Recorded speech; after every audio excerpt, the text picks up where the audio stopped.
Coco, my favorite closet theist that I think is coming. Okay, I just want to respond to this video.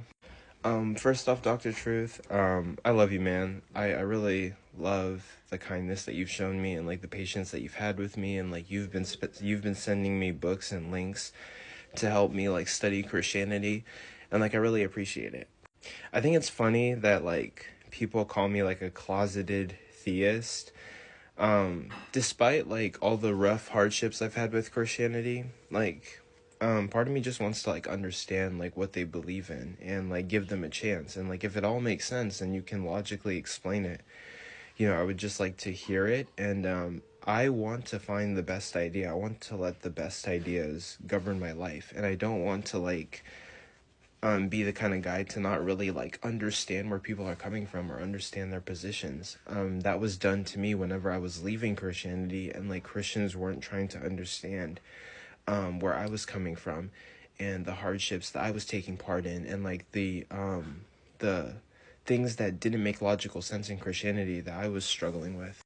I probably just want to make clear though, like I guess in a colloquial sense, I'm an agnostic atheist, but in a scholarly sense, I would say that I'm agnostic. I just don't hold any beliefs in like the Christian God or any gods being real. And I'm not at a place where I can make the atheist negative claim that like God doesn't exist. So I'm just like doing my research, and maybe one day I'll be able to say like, yeah, God doesn't exist, and I can make a good argument for it. Or, I don't know, who knows? I might end up becoming Christian again, but I don't really see that happening. It just doesn't make logical sense to me. When it comes to returning to the faith, I don't see myself really returning to the faith. There used to be a time where, like, I really wanted God to be there for me as a father, when I was just struggling with things, when Christians were treating me very terribly, and, like, I needed somebody to help me and to pull me out of the mud, and nobody showed up, and, like, I had to be there for myself. I read the Bible, or, from what I know, I'm rereading the Bible. Actually, I recently just ordered a new Bible because I wanted to reread it, and I'm getting into it. I recently bought a ESV, English Standard Version study Bible. It's on the word for word side, so I'm just trying to like really understand what the Christian perspective is. But whenever I look through the Bible, God seemed to be loving and like care about his children during that era, freeing people from slavery, splitting the Red Sea for people, turning canes into snakes.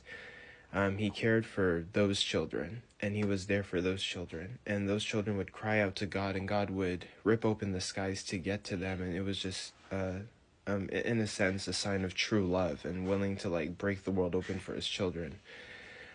For people in 2023 who are suffering from like poverty or struggling to pay bills, people are going through all sorts of afflictions. God doesn't seem to really care about us or be here for us.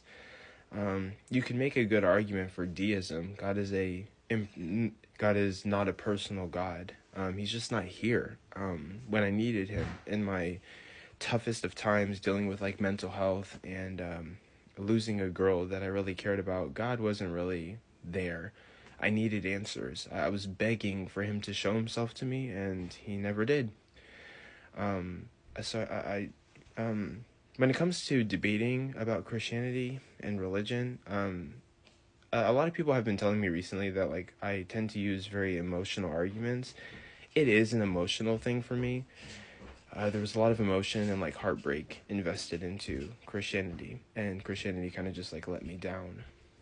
But I also try to make more logical arguments, and it just doesn't logically make sense to me. But I'm listening to Christians, I'm hearing them out, and I want to be fair, I want to be intellectually honest. But yeah, that's really it. This whole journey to like study Christianity and like debate and like host debates, it's I'm emotionally invested in it, and this is something that I take seriously and like I'm very interested in, and I'm trying to find my peace when it comes to these things. But yeah, God just doesn't make logical sense to me. He wasn't there for me in my darkest times, and I may return to the faith, but I don't really see myself returning to the faith, unless it all just makes sense and God can answer for his lack of being here, or maybe Christians can explain why he's not here for some, but is willing to rip the world in half for others.